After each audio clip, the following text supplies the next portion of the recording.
Olá, irmãos! Saúdo cada um de vocês com a graça e a paz do nosso Senhor Jesus Cristo, amém? Meu nome é Miriam Anita e estamos aqui para estudarmos um texto escrito pelo irmão Anax Jorge Carneiro. Ele é lá de Trizidela do Vale do Maranhão e ele escreveu um texto chamado Não Estrague a Festa.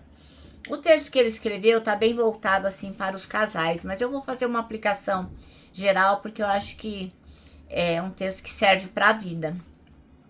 Foi escrito por Manancial, que é um livro publicado pela União Feminina Missionária Batista do Brasil, que oferece mensagens escritas através da palavra de Deus, que é a Bíblia, com o objetivo de inspirar, confortar, fortalecer e edificar espiritualmente a sua e a minha vida. Bem, vocês sabem, eu não escrevi o texto, quem escreveu foi o irmão Anax Jorge Carneiro. O que eu faço então? Leio com vocês e conto aquilo que entendi. Peço encarecidamente que compartilhem o nosso vídeo para que outras pessoas possam, também como nós, ouvir a Bíblia, fazer o devocional, aprender as coisas de Deus. Isso é tão bacana. Se você puder, além de compartilhar, além de se inscrever no canal, deixa lá um recadinho para eu saber que você está aqui comigo, tá bom? Vamos orar?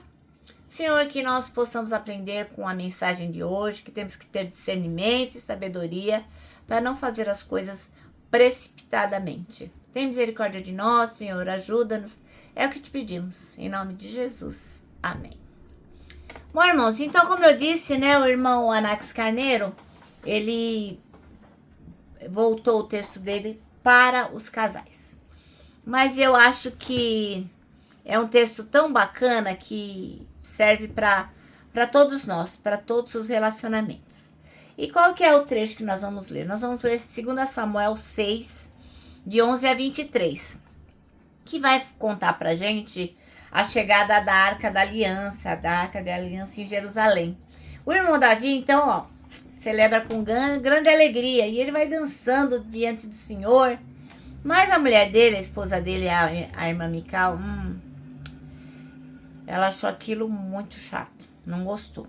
Não sei se ela ficou com ciúme, com inveja, sabe-se lá o que foi no coração dela. Mas ela criticou o marido por considerar aquela atitude exagerada. E aí esse episódio traz uma lição super poderosa pra gente sobre prudência e sobre não estragar a alegria de um momento de celebração. Então, a mensagem inspirada em 2 Samuel 6, de 11 a 23, vai dizer que o seguinte, que a presença de Deus sempre é motivo de festa na vida da gente. Então, que a gente saiba celebrar com humildade, com gratidão, sem se preocupar com o que os outros estão pensando. Eu tô adorando, quero bater palma, quero levantar as mãos, quero... Enfim, não se preocupe com o que o outro está pensando. O importante é o que você está sentindo no seu coração. Mas também você tem que ser prudente. Não permita que as pessoas fiquem criticando, orgulhoso, com falta de compreensão. Não deixe que esse tipo de coisa roube a sua alegria, a alegria daquele momento. Assim como o irmão Davi dançou diante do Senhor, que você viva com liberdade, com entusiasmo, mas sem deixar que as atitudes precipitadas e palavras duras estraguem a festa. A verdadeira sabedoria está em unir reverência e alegria, prudência e celebração. Então, esse texto pode ser usado como uma reflexão ou até como algo que você mostra para alguém que você queira encorajar a pessoa a viver com equilíbrio. Celebrar sem medo, mas também com cuidado para não ferir ou apagar a alegria dos outros. Então, vamos ler 2 Samuel 6, de 11 a 23. E diz assim, E ficou a arca do Senhor em casa de Obed-edom, o giteu. Ficou 3 meses. E abençoou o Senhor Obed-edom e toda a sua casa. Então avisaram a Davi, dizendo, abençoou o Senhor a casa de Obed-edom e tudo quanto tem, por causa da arca de Deus. Foi, pois, Davi e trouxe a arca de Deus para cima da casa de Obed-edom, a cidade de Davi, com alegria. E sucedeu que quando os que levavam a arca do Senhor tinham dado 6 passos, sacrificava bois e carneiros cevados. E Davi saltava com todas as suas forças diante do Senhor, e estava Davi cingido de um éfode de linho. Assim, Davi e toda a casa de Israel fizeram subir a arca do Senhor com júbilo e ao som das trombetas.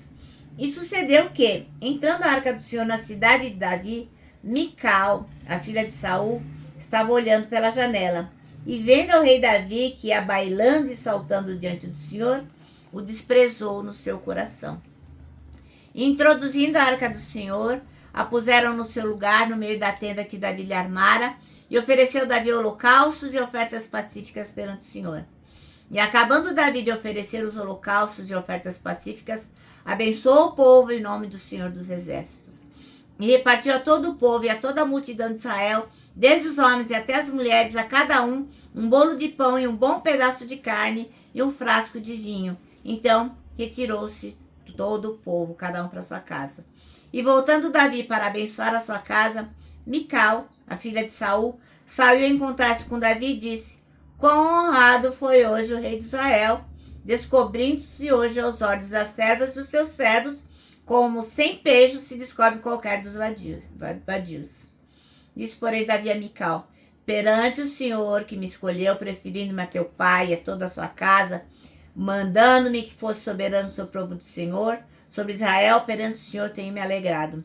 E ainda mais do que isso, me envilecerei e me humilharei aos meus olhos, mas as servas de quem falasse delas serei honrado.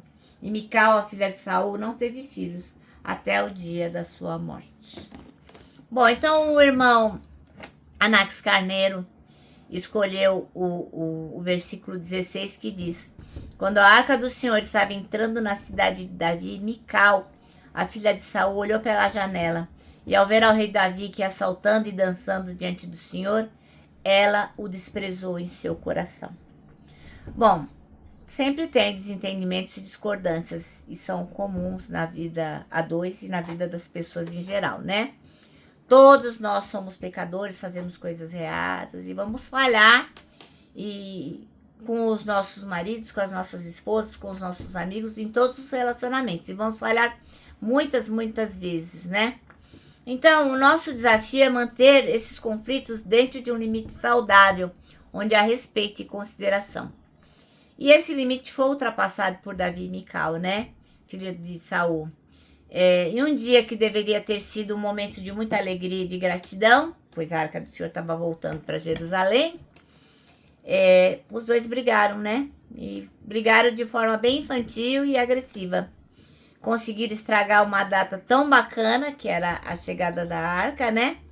E em vez de ter uma nova lua de mel, em vez de estarem felizes, acabaram brigando. Porque por um lado ela desprezou Davi, por outro lado ele falou: deixa, meu pai escolheu a mim em vez de escolher o Saul, seu pai. Então ficou uma troca de farpas ali totalmente desnecessária, né?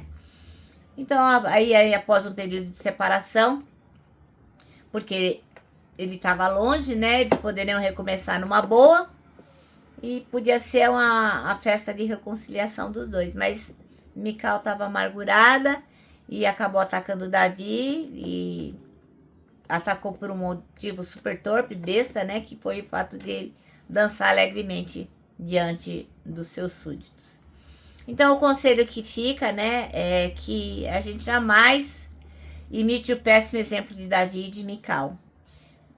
Né? Neste caso aqui, Davi pisou na bola e a Mical também. A gente tem que se acalmar e medir as nossas palavras, não sair jogando farpa, falando tudo que vai na cabeça, né? Tem gente que fala assim: eu não aguento, tenho que falar. Não, você tem que ter bom senso, discernimento e sabedoria. Não estrague a alegria de um relacionamento. Seja um casamento, seja uma amizade, seja uma família, um familiar, não estraga. Faça o relacionamento ser dirigido por Deus. Se você for casado, faça do seu lar um lugar feliz. O seu casamento é um presente de Deus. E cada pessoa que Deus coloca na nossa vida é também um presente de Deus. E a gente não deve estragar nunca a festa de ninguém. Tá bom? Então o nosso manancial termina assim, ó. Não estrague a alegria do seu casamento, nem dos seus relacionamentos. Faça do seu lar, dos seus relacionamentos, um lugar de momentos felizes. Agora eu vou terminar deixando aqui, ó, o meu abraço diário de urso, ó. Lembrando que para nós que sabemos que não temos que estragar a festa, mas temos que ter discernimento e sabedoria, para nós o abraço dá super certo. Ó, lembra também que temos um versículo para decorar, o ano tá acabando, falta pouco. Vê se você decora, é o Salmo 25:12 que diz: quem é o homem que teme ao Senhor? Ele o instruirá no caminho que deve seguir. E agora eu me despeço com a frase de Tozer que diz o seguinte: tudo está errado até que Deus venha e conserte as coisas.